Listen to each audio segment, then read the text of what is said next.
for me. Right. Last question. Na-miss mo ba si Kim the time that you guys were apart?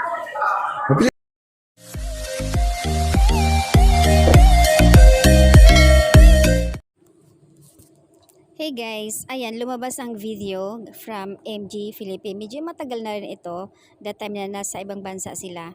Ngayon lang nakalabas yung video na ang tanong nga ni MJ, namimiss ba si Kim, na kung minsan hindi sila magkasama sa part something tanong. Pero ang bilis ng sagot ni Pau although hindi maiintindihan, oo siya, pero mabilis lang ayon sa kanya at naputol yung dulo.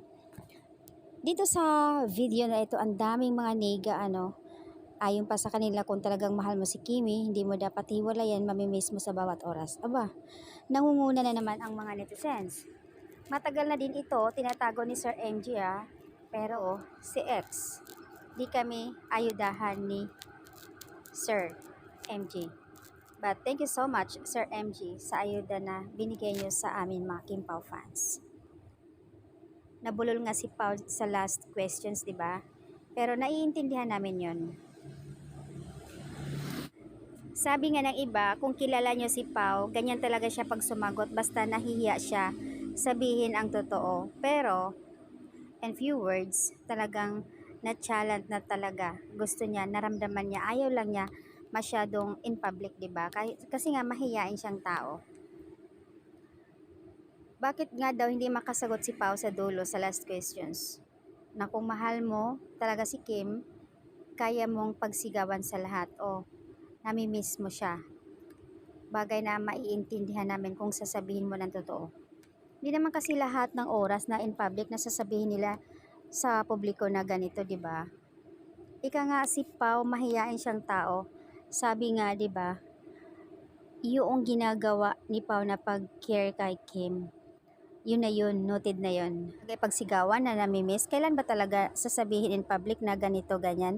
Siyempre hindi, lalo na sasabihin ng management na bawal aminin, bawal magsalita ng ganito dahil ongoing kanilang series at ang kanilang movie. May ibang mga netizens talaga na minsan hindi naiintindihan at gusto nila na igaya kay Jericho Rosales na in public, kabago-bago pa lang, umamin na kaagad. Hindi naman si Pau ganun. So kung ipagkukumpara nyo, wag naman kasi iba si Jericho at iba si Paulo. Basta ang nagigets namin kay Pau, talagang sobrang caring siya, lalo na sa set. Doon pa lang naiintindihan namin na talagang mahal niya si Kim. So hindi na kailangan i-public yun. Nakikita naman yon sa ginagawa ni Paulo.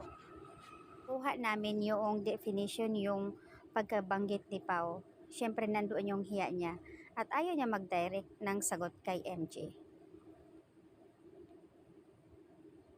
Yung minsan ang tanong na walang pasabi-sabi, tuloy hindi niya alam ang isagot.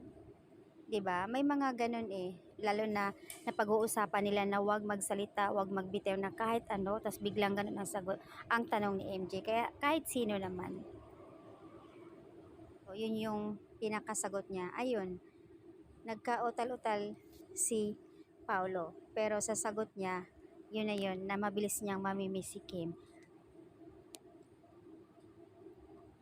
Nagkakagulo iba kasi against talaga sa Kim Pao, kaya gano'n na lang sila makapagbigay komento Pero sa mga Kim Pao fans, solid.